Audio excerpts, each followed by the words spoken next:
It is a commonly held belief or perception that today the main threat to your creative practice or to your business, if you are a content creator, an artist, or a creative professional working in any genre, whether that's performance, music, sound making, image making, whether if it's in stills, graphic design, or even film, for example, that the main threat you're facing today in a world which includes AI is generative AI, namely the threat is the technology, the AI modeling in its new capacity.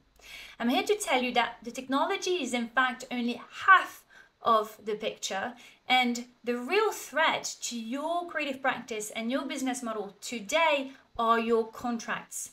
Your contracts may include terms and conditions that give the permission for your clients or other collaborators of your clients, third parties to you very often, to use your content, use the creations you've made, the performances you've given or recorded, to and by the clients, to then train AI models and repurpose that content and that material in the context of or using generative AI. And those contracts are a main threat to your business model and creative practice today. But the good news here is that whilst you can't control the innovation in the field, the technology will continue, it will develop, it will innovate, it will get better every day.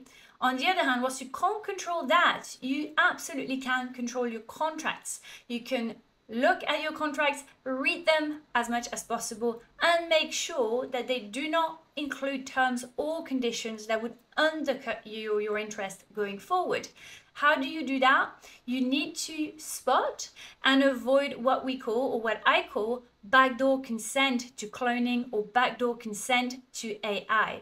And you will find those backdoor consents to training AI models on your content or cloning, synthesizing, data mining your work whenever you find an intellectual property clause that is assigning your rights away from you to the client, or a clause that allows your client to use your content, repurpose it in the context of other projects, or allows your client to forward sell your rights. Now, how do you know if you have one of those clauses? Well, in the contract, which I appreciate can be a long document, look for words on intellectual property rights and look up if the contract says that you're assigning the rights, you're irrevocably transferring the rights to the client and the third parties. How much rights and permissions are you giving away? Because the more rights and the more use you're giving away without limitations in an unfettered way, worldwide, in perpetuity, for example, is usually common language we find in those terms, chances are very high you're consenting. Also, perhaps without meaning to, for your clients and their collaborators, as well as anyone they pass on the rights to, you're consenting ahead of time for your work to be used with generative AI. In a way, once you've spotted that term, what you can do to counteract that is to insert what we call an AI clause that specifies whether you're happy or not for your materials to be used in that way. And that way, that gives you the choice of embarking on this AI revolution and let it see where it goes, or on the other hand, keeping a safe distance from it for now until we see where the cards fall. The option is entirely yours, and I advocate for everyone to make choices that they're comfortable with, that they think fits their values, their business model, and their creative practice. So use AI clauses as often as possible. I recommend every creative professionals to include them in every contract. They can be included regardless of the type of transfer of IP rights you have, because even if you agree to a full buyout of the rights, you can exclude certain use and certain activity from that. And you can very much explain that to your client if the point comes up in negotiation.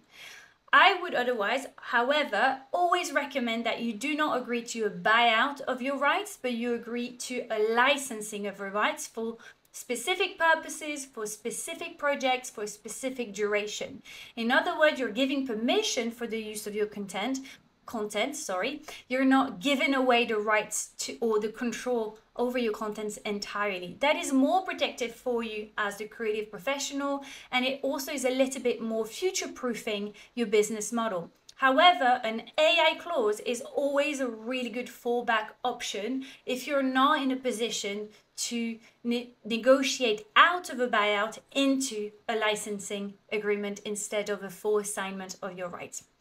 Right? I hope this helps. I hope this brings a little bit of optimism, peace, and calm in this very heated debate on AI, especially generative AI trained on and using protected content or recent original material created by creative professionals, whether they're performers, composers, filmmakers, image makers, designers, and also the tech developers that are supporting lots of different business models and creative practices around the world through the work they do and share with us.